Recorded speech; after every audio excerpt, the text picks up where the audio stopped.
말씀 나누기 전에 한 가지 양해를 구합니다. 제가 심하게 목감기가 와서 별로 성대 상태가 별로 이렇게 좋지 않은데 좀 거칠게 들리시더라도 또 이해해 주셨으면 감사하겠습니다. 말씀 듣기 전에 다시 한번 기도하겠습니다. 하나님 아버지, 믿음으로 살고 믿음을 따라 죽었던 하나님의 사람들을 우리 가운데 드러내시고 여전히 그 믿음을 따라 살아가야 하는 자들이 이 땅을 행인과 나그네로 살아가며 어떤 삶의 목적과 방향을 바라봐야 되는지를 오늘 이 시간 또 우리 가운데 말씀하여 주실 때 그 말씀을 잘 귀 기울여 경청할 수 있도록 도와주시옵소서. 우리의 마음과 생각을 붙드시고 정말 저희가 마땅히 품어야 할 생각 이상의 생각을 품지 않도록 성령 하나님 우리의 마음과 생각을 지켜 주시옵소서. 예수님의 이름으로 기도드립니다. 아멘.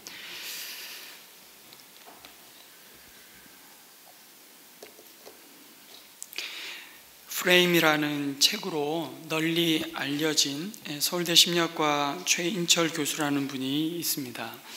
아마 장안의 인기 명강사로 활동하시는 분이라 이분의 강의를 아마 우리 성도님들 가운데도 아주 많이 들어보셨을 거라고 생각이 듭니다. 이분이 말하는 프레임, 이게 틀이라는 뜻이지 않습니까? 이분이 이 프레임의 정의를 이렇게 내렸습니다. 세상을 보는 마음의 창, 세상을 보는 마음의 눈 혹은 이론, 이렇게 정의를 내리고 이런 눈들 중에 우리를 강력하게 지배하고 있는 눈들이 어떤 것인지를 재미있는 실험들을 통해 설명합니다. 예를 들면 실험실에서 설문지를 작성하게 하는데 실험실 안으로 하얀 연기가 갑자기 들어오기 시작합니다. 이럴 때 혼자 있는 사람, 둘이 같이 있는 경우, 다수의 사람이 실험실에 함께 있을 때의 반응을 조사했습니다. 자, 결과는 어떻게 나왔을까요? 다수가 있을 때 이상하다고 보고하는 것이 훨씬 빨랐을까요? 늦었을까요? 둘 중에 하나입니다. 훨씬 늦었습니다. 사람들은 주변 사람들의 영향을 많이 받는다는 것을 보여주는 장면인데요. 내 옆에 다른 누군가 다수의 사람이 있으면 하얀 연기가 갑자기 들어오는데 그 연기가 들어온 상황을 반응하려고 하는 게 아니라 옆에 사람이 어떻게 지금 반응하고 있나, 그거를 의식하는 것이 더 크다는 거예요. 그래서 많은 사람이 있을 때 훨씬 위험하다. 그러면서 이 최인철 교수님 이렇게 얘기합니다. 이것은 어떤 사람의 내부적인 요인이 아닌 훨씬 많이 외부적인 상황에 영향을 받는다는 실험 결과이라고 설명을 합니다. 이런 실험도 소개합니다. 사람들을 한 방에 불러 모았습니다. 어린아이도 다 맞출 수 있는 문제를 줍니다. 이런 문제입니다. A와 같은 길이의 선분이 옆에 있는 세 가지 중에 어떤 것이냐는 질문입니다. 똑같은 길이의 선분이 어떤 거냐는 거예요. 이것은 착시 현상하고는 아무런 관련이 없는 질문입니다. 실험의 설정은 이렇습니다. 학생들이 쭉 앉아 있는데 맨 앞에 학생들로부터 구두로 그 답을 이야기하라고 합니다. 그런데 한 사람만 실험하기 위해 온 사람이고 나머지 모든 사람은 실험자와 미리 실험을 짠 학생들입니다. 일부러 오답을 얘기하기로 말을 맞춰놓은 것입니다. 그리고 모든 학생이 오답을 얘기하자 실험을 하기 위해 온 사람은 어떤 답을 했을까요? 다 맞추시겠죠? 이거는 앞에 이제 얘가 있었기 때문에. 많은 사람의 예상은 답이 너무나도 분명하니까 소신 있게 정답을 얘기할 것 같은데 놀랍게도 이 실험에 참여한 사람들의 3분의 2 이상이 오답을 정답이라고 얘기하는 결과가 나왔습니다. 한 사람이 소신을 지키느냐 안 지키느냐의 문제는 내가 가지고 있는 신념이 얼마나 강하냐 아니냐의 문제일 수도 있지만 내 주변에 나와 뜻을 같이 하는 사람이 있느냐 없느냐의 문제라는 겁니다. 그런데 그 실험실에 있는 사람 중에 한 사람에게 분명하게 정답을 얘기하게 하면 이 실험 상황을 알지 못한 학생은 거의 대부분 정답을 얘기했습니다. 이것은 한 사람의 동지가 있으면 자기 소신을 지키고 한 사람의 동지가 없으면 대부분의 사람은 뭘 따라간다고요? 다수를 따라간다는 것입니다.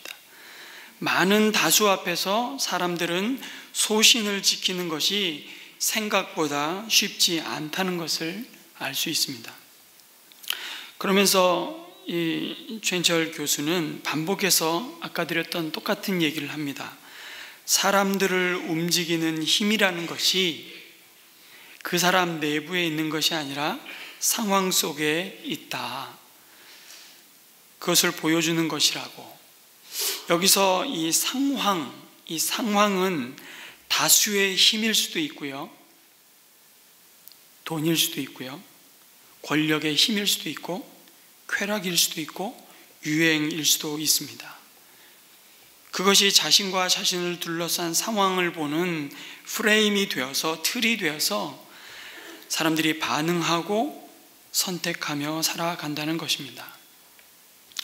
그런데 히브리서 10장 38절에 오직 나의 의인은 믿음으로 말미암아 살리라고 말씀하시는 믿음을 따라 산 증인들이 가진 프레임은 무엇이었을까요?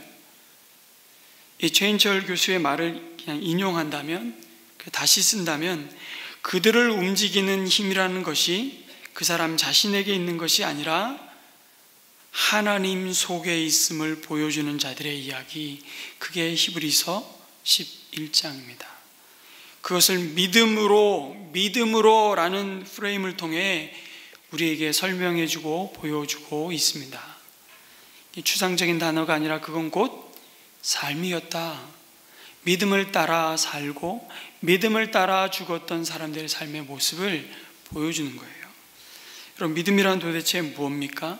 그 질문에 1절은 이렇게 대답합니다. 믿음은 바라는 것들의 확신입니다. 개역개정 성경은 이렇게 번역했습니다. 믿음은 바라는 것들의 실상입니다. 믿음은 바라는 것들이 있지만 그 바라는 것에 소유나 실현이 아직 이루어지지 않았을 때 이미 주어지는 것이라고 말씀합니다. 여기서 이 확신이라는 말, 이 실상이라는 말은 아래에서 받쳐준다라는 뜻입니다. 기초, 근거라는 말로 바꿀 수 있는 말입니다. 믿음이란 바라는 것이 무너지지 않고 흔들리지 않도록 받쳐주는 든든한 기초이고 근거라는 것입니다. 그런데 여기서 바라는 것은 내가 상상하는 것, 내가 원하고 이루고 싶고 소유하고 싶은 어떤 목표나 일이 아닙니다. 여기서 믿음은 자기 신념이나 철학이나 최면이 아닙니다. 진정한 믿음은 하나님으로부터 온 것을 바라는 것입니다. 말씀으로부터 온 것을 소원하고 바라는 것이 참된 바람입니다. 다시 말하면 하나님이 말씀으로 약속해 주신 것과 예수님 안에서 허락해 주신 내용들을 바라는 것이 진정한 믿음이라고 말씀하시는 것입니다. 이런 믿음을 가질 때 우리는 헛된 것을 추구하지 않게 됩니다. 아브라함의 이야기를 히브리서 11장에서 굉장히 많이 하고 있습니다. 아브라함이 누구입니까? 갈대아 우루, 하나님이 아닌 우상을 섬기는 그 땅에서부터 미지의 땅, 그러나 하나님이 주신 약속의 땅인 가나안으로 떠나라는 명령을 받았습니다. 그때 그는 그 땅에 관하여 전혀 아는 바가 없었습니다. 그러나 그는 주께서 가라고 하심으로 떠납니다. 성경은 아브라함이 갈 바를 알지 못하고 나갔다고 말씀합니다. 참 무모하리만큼 담대한 이 아브라함의 행동, 그러나 그것은 하나님의 약속에 근거한 믿음이었다고 히브리서 11장은 증거합니다. 믿음이란 바로 이 하나님의 약속에 기대는 것입니다. 그리고 하나님을 신뢰하지 않고는 갈 수 없는 길입니다. 그런 의미에서 아브라함의 삶은 믿음의 본질을 잘 보여줍니다. 믿음은 한마디로 무언가를 기대는 것입니다. 제가 오늘 목소리 상태가 굉장히 안 좋습니다. 제가 그럼에도 불구하고 무엇에 기대해서 여러분에게 말씀을 전하고 있죠? 이 마이크에 기대서 제 이 마이크를 믿기 때문에 지금 여러분에게 담대하게 확신을 가지고 설교할 수 있습니다. 이 마이크가 지금 고장났다거나 꺼졌으면 제가 오늘 이영선 목사님에게 1교회부터 4교회까지 다 설교를 부탁드리려고 했어요. 당연히 그랬겠죠. 이게 기대는 것입니다. 전적으로 여기에 의존해 있는 것, 전적으로 이것을 신뢰하는 것이 믿음이죠. 아브라함의 믿음은 어디예요? 하나님을 향한 온전한 기대임이었다는 것입니다. 하나님을 기대하는 거죠.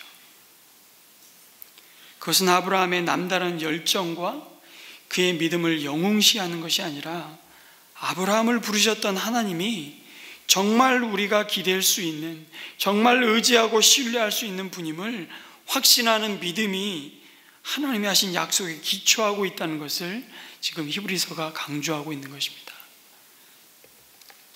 객기를 부리는 게 아니에요. 갈 바를 알지 못하고 갔다고요? 그런 무모함이 어디 있어. 그러나 그 기댐은 하나님과 하나님이 하신 말씀에 기초해 있다는 것입니다.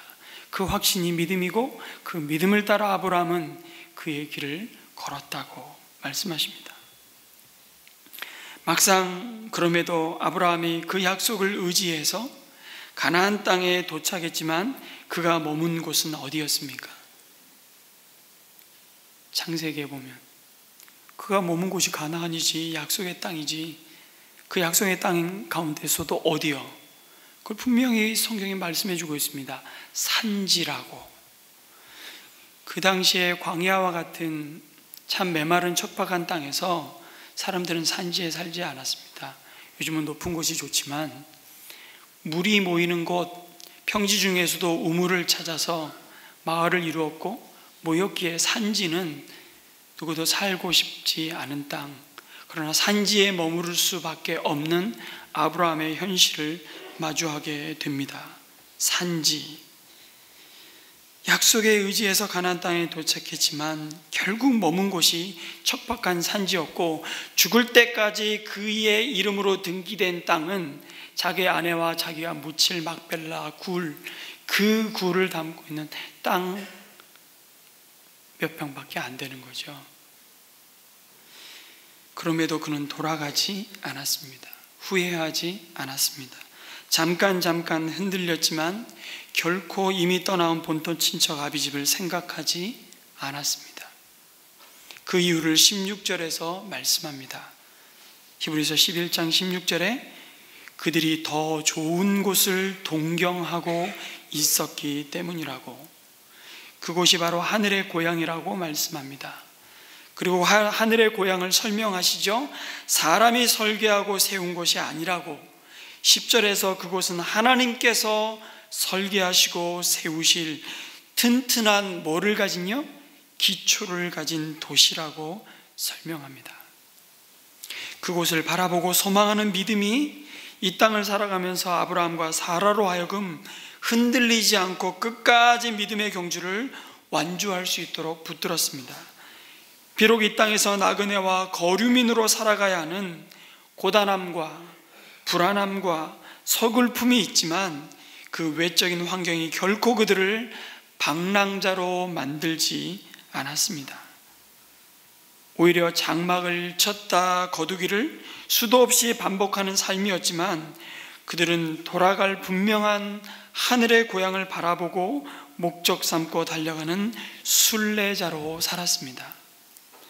여러분, 방랑자와 순례자의 삶은 언뜻 보기에 아주 비슷해 보입니다. 그렇죠? 어디 뿌리를 받고 사는 자들이 아니잖아요. 그러나 전혀 다른 종류의 사람들입니다. 여러분, 순례자로 살아가는 것은 이 땅에서 장막에 사는 것을 비관하지 않습니다.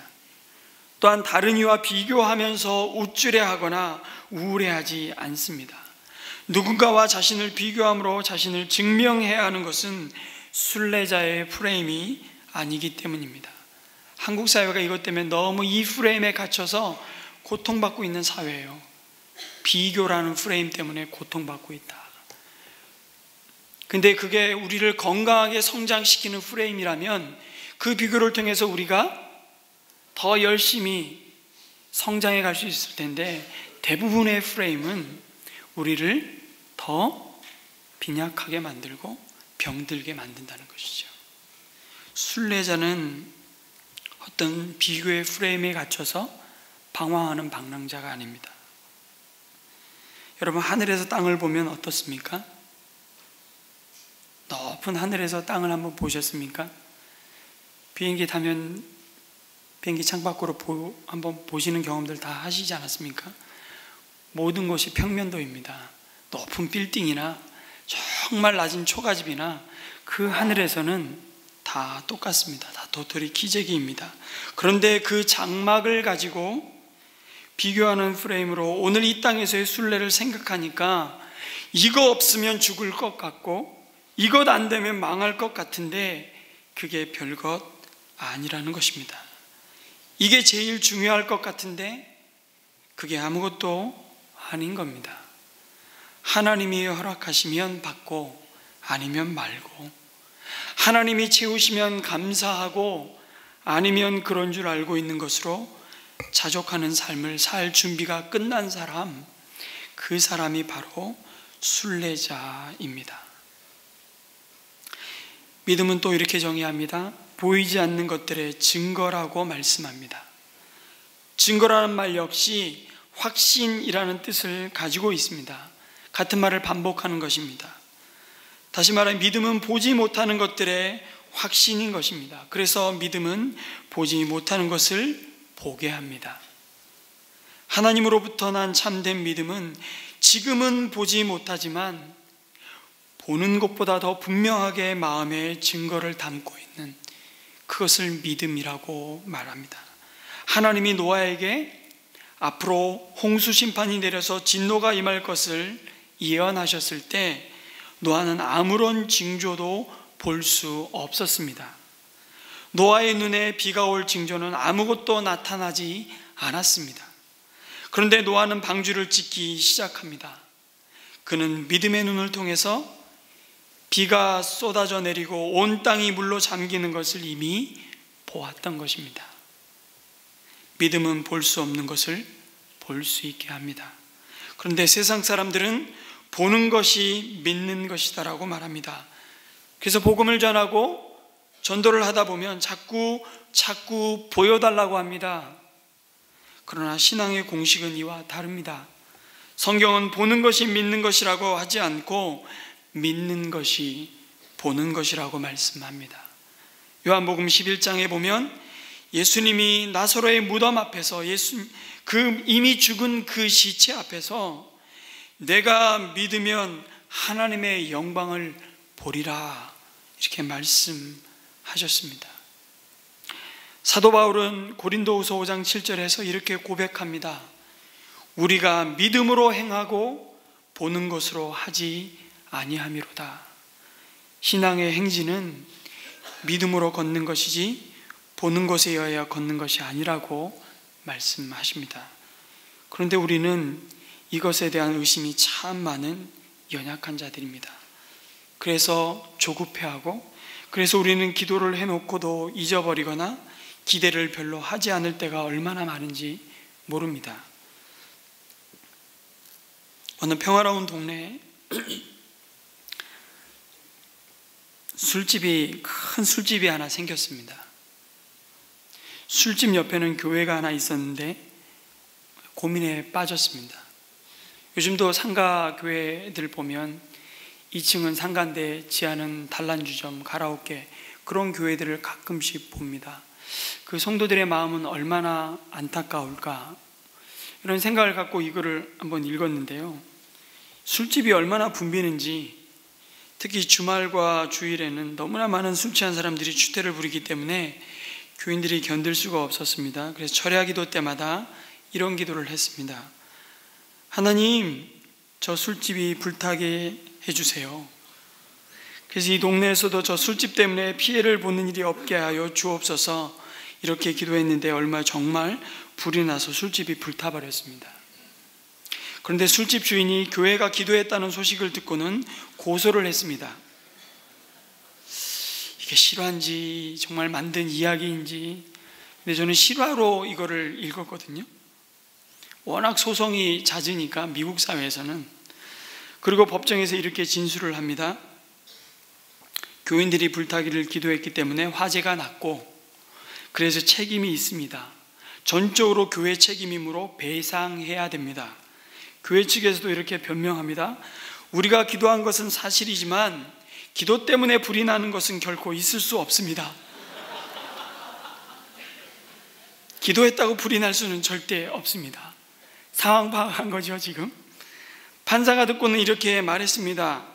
누구에게 책임이 있는지 잘 모르겠지만 술집 주인은 기도응답을 믿고 있는데 교인들은 기도응답을 믿지 않는 것 같습니다. 내가 보니 술집 주인의 믿음이 더 훌륭합니다. 정말 아이러니하죠. 여러분은 기도하고서 그 일이 이루어진다고 믿으십니까? 감사합니다. 아니면 내가 기도해서 될 일이 아니라고 생각하십니까? 믿음은 보이지 않는 것들의 증거, 확신이라고 말씀하십니다.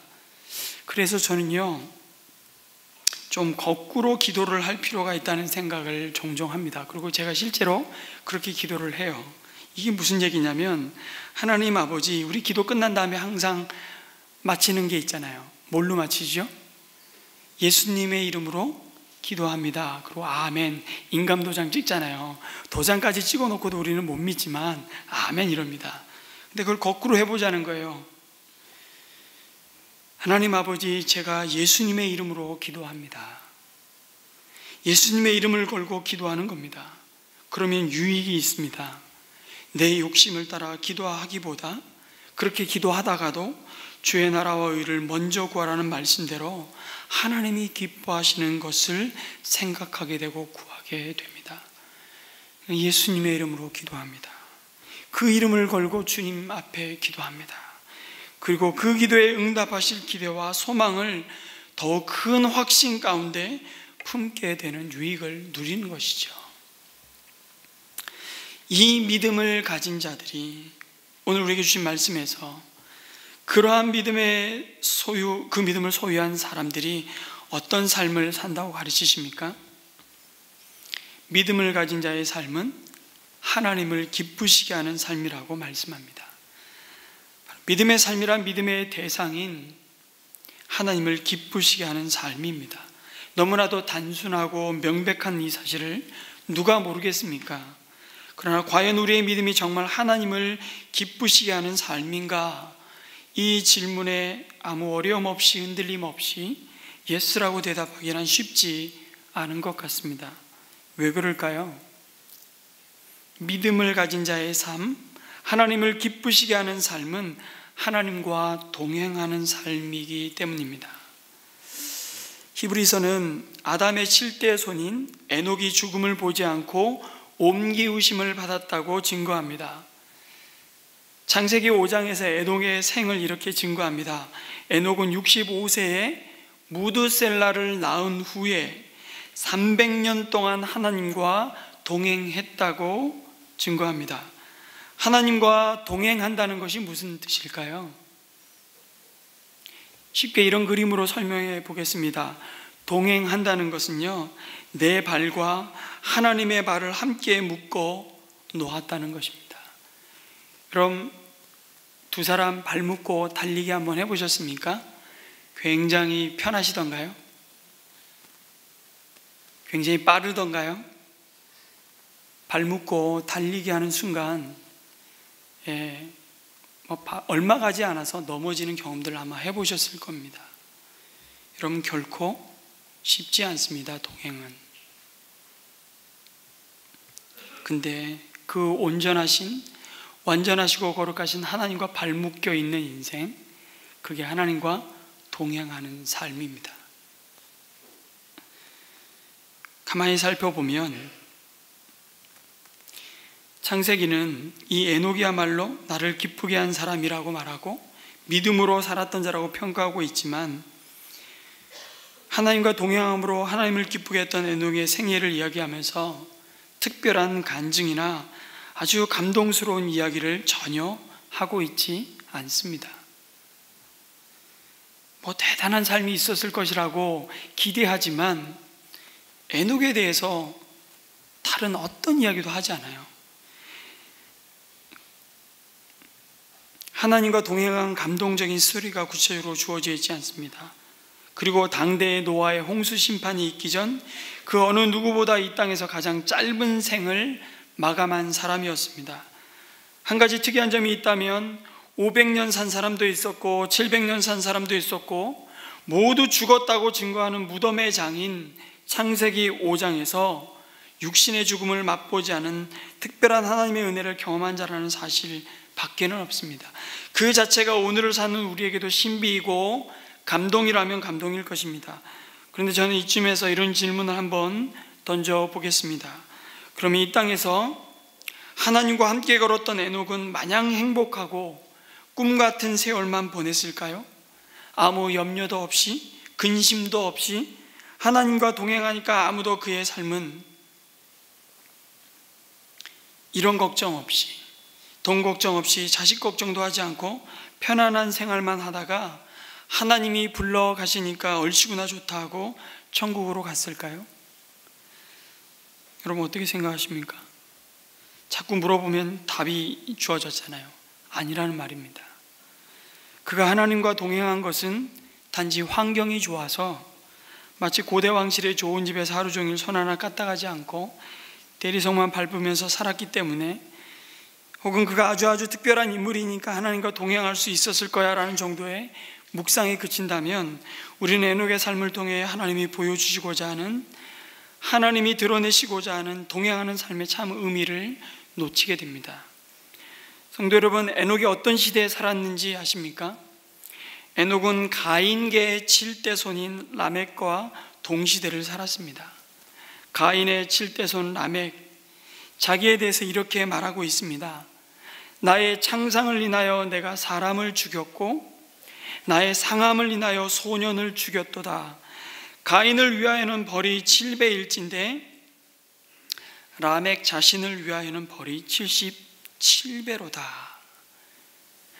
라멕이 지금 자신의 잔인함을 자랑하고 있는 것입니다. 가장 잔인하고 불경건한 사람의 대표였습니다. 에녹은 이런 불경건이 극에 달한 시대에 살았고요, 노아의 때와 마찬가지로 죄악이 관영한 시대 한가운데서 하나님과 동행했던 사람이었습니다.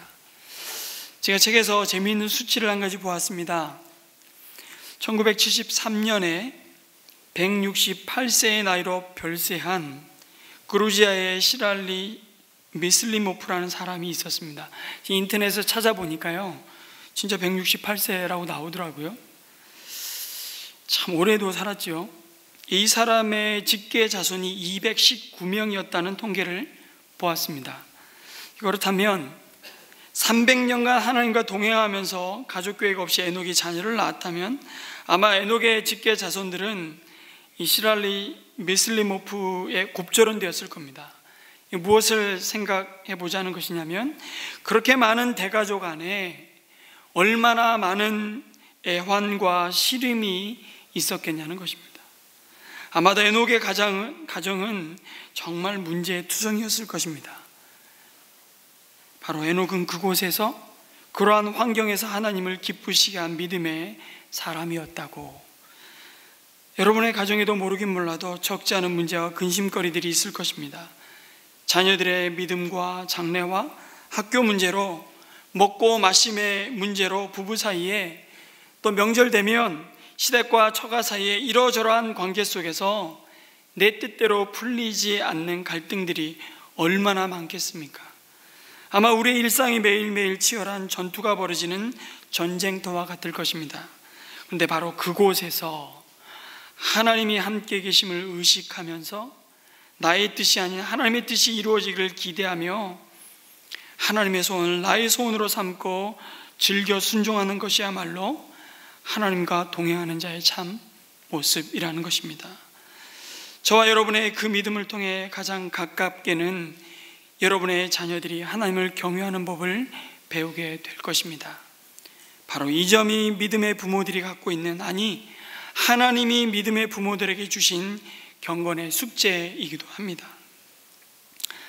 뉴베리라는 성경학자가요, 에녹의 아들 무드셀라의 이름과 관련해서 하나님이 에녹에게 주셨던 심판의 메시지를 아주 새로운 의미로 통찰했습니다.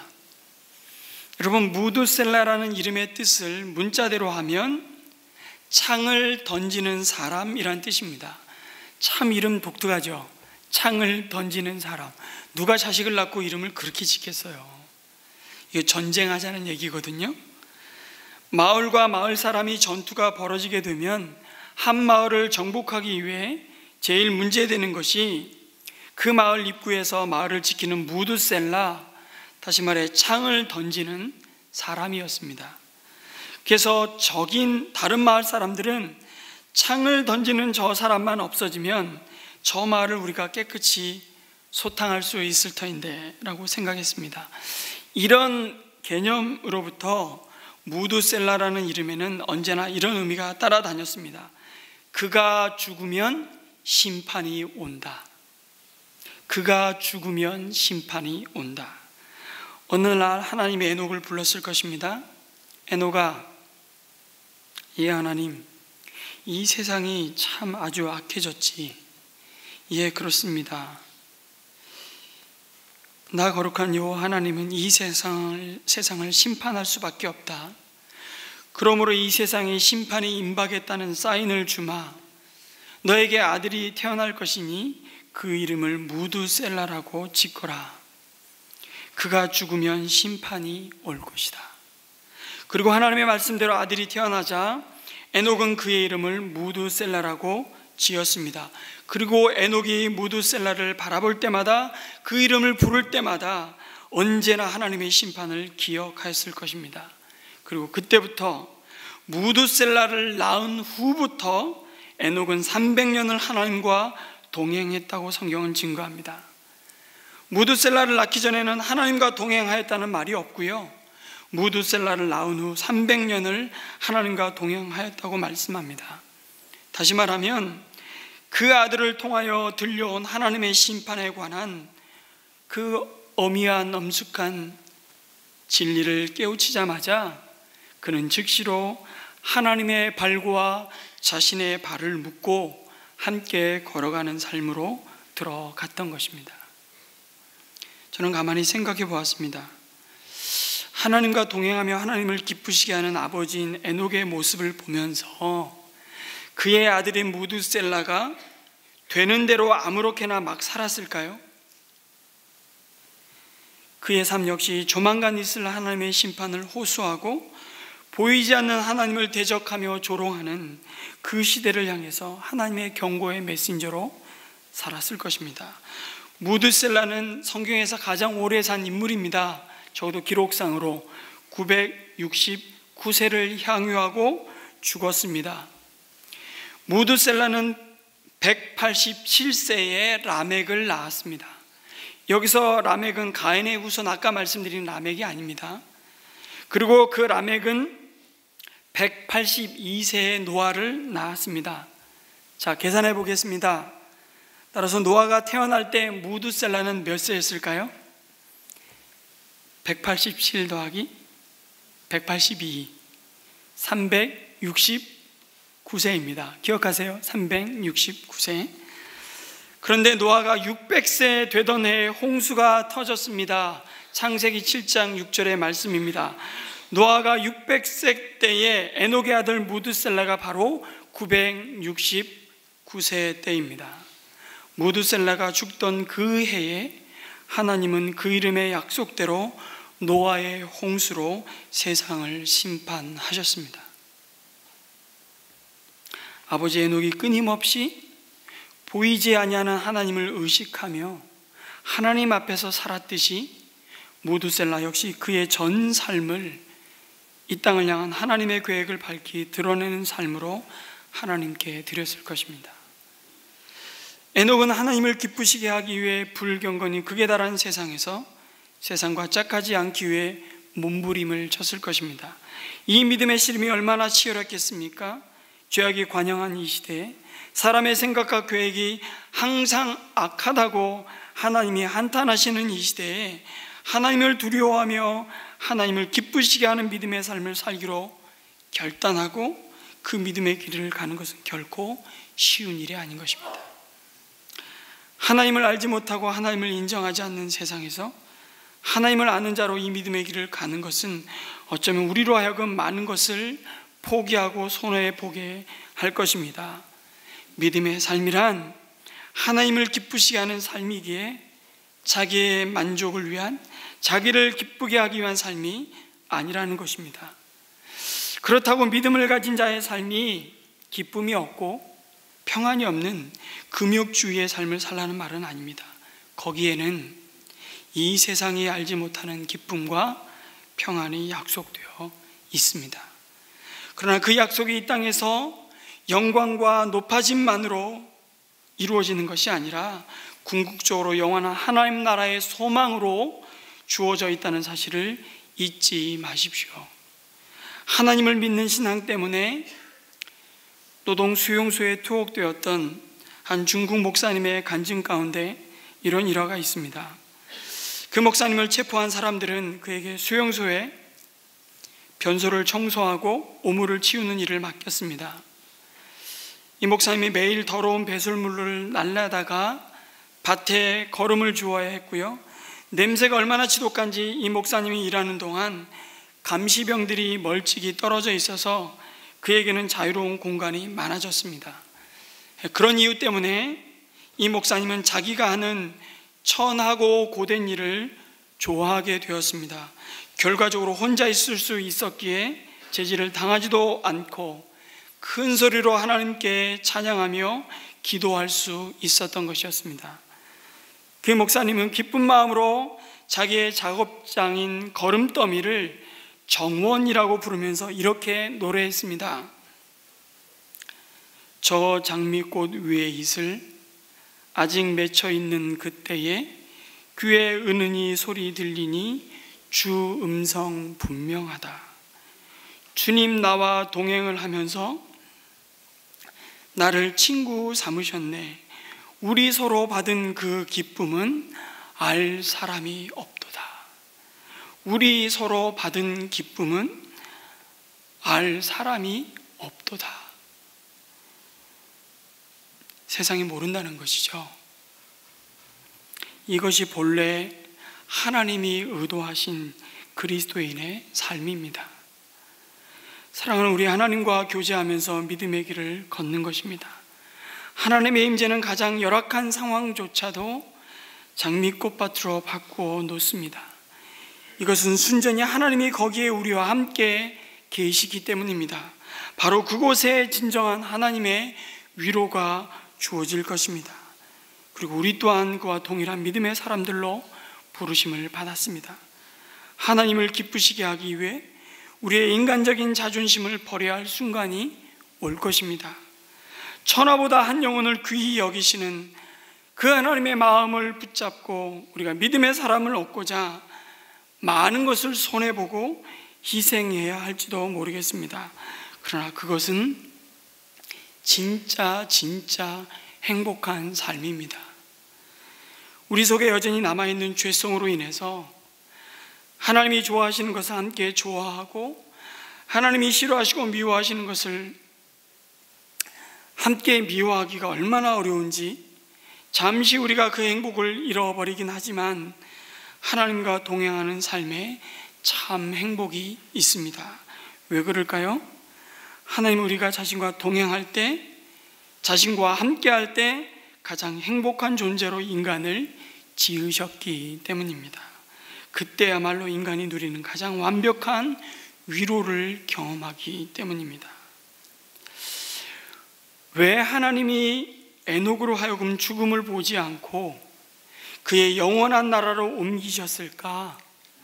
제가 천국에 가면 하나님께 묻고 싶은 질문 가운데 하나인데요, 아마 상상해 보건대 죄악이 관영한 이 땅 위에서 하나님의 뜻대로 살고자 몸부림치고 하나님이 기뻐하시지 않는 죄와 싸우기 위해 씨름하는 그를 향한 하나님의 위로가 아니었을까?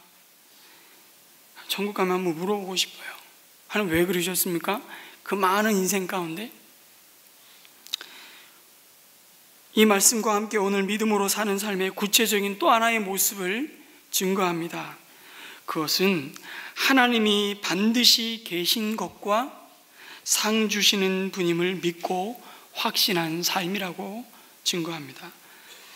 하나님이 계신 것을 믿는다는 것은 보이지 아니하시는 하나님이 살아계셔서 은밀한 중에 보시고 평가하신다는 것을 늘 의식하고 사는 것입니다. 바로 하나님 앞에서의 삶입니다. 이 진리 위에 우리의 믿음의 기초를 세울 때 그 믿음은 어떤 고난과 역경 속에서도 우리의 믿음을 송두리째 흔드는 그 어떤 시험과 실패를 만났을 때라도 결코 흔들리지 않을 것입니다. 왜 그렇습니까? 하나님이 살아계셔서 나의 삶을 지켜보시고 진리로 판단하신다는 것이 두려움이 아니라 믿는 자의 삶 가운데 주시는 하나님의 측량할 수 없는 위로이기 때문입니다. 그것이 위로라는 것이죠. 하나님이 보고 계셔. 하나님이 계셔.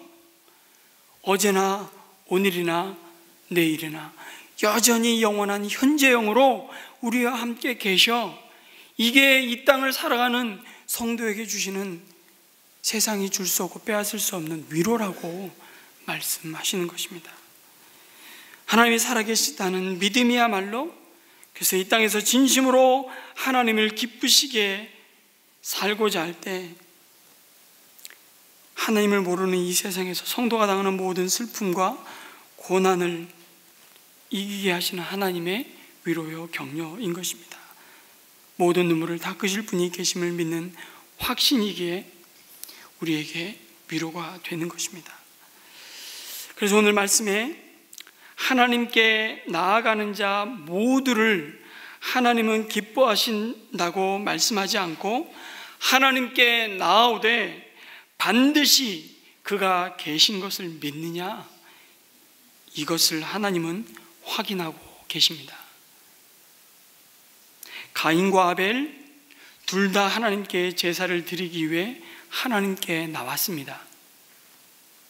그러나 하나님은 아벨의 제사는 받으셨으나 가인의 제사는 받지 않으셨습니다.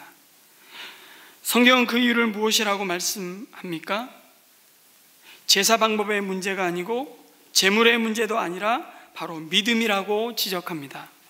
그런데 저는 분명히 그 믿음의 내용 가운데 아벨에게는 있었으나 가인에게는 없었던 것이 있다고 생각합니다. 그 하나가 다름이 아니라 하나님이 그들의 제사를 보시고 있다는 하나님 앞에서의 의식이었습니다. 아니, 제사 이전에 가인의 삶에는 보이지 않는 하나님을 보는 것 같이 하여 하나님을 신뢰하는 구체적인 헌신이 없었다는 것입니다. 우리는 가인의 재물을 문제 삼기 전에 가인의 삶 전체를 문제시해야 합니다. 우리가 드리는 예배의 형식이 문제가 아니라 그 예배의 자리로 나오는 자의 삶이 문제인 것입니다. 진실로 하나님이 계신 것을 믿는 자의 삶은 그가 부름받은 삶의 현장에서 사람이 아닌 하나님을 의식하는 사람일 것입니다.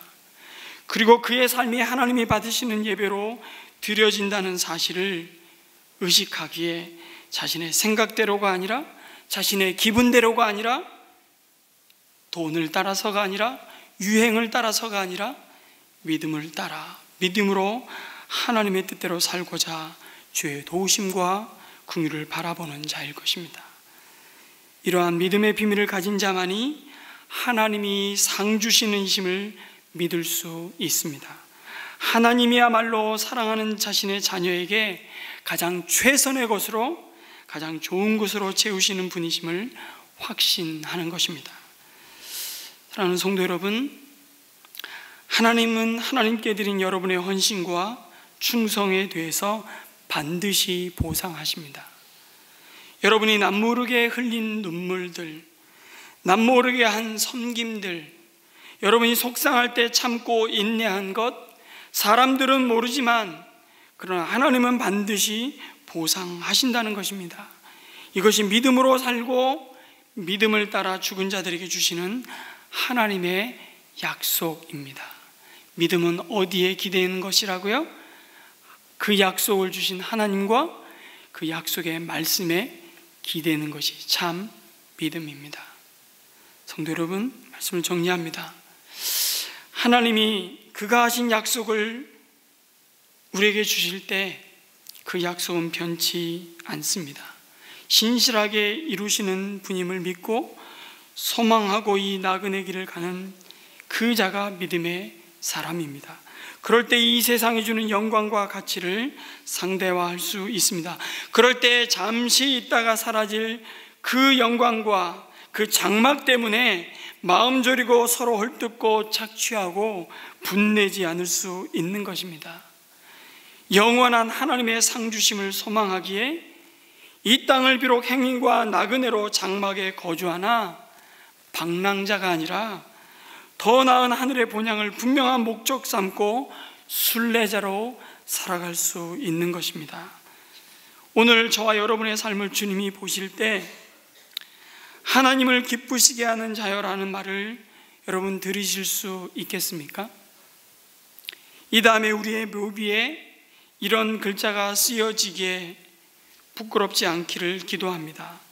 여기 믿음으로 하나님을 기쁘시게 한 사람이 잠들다.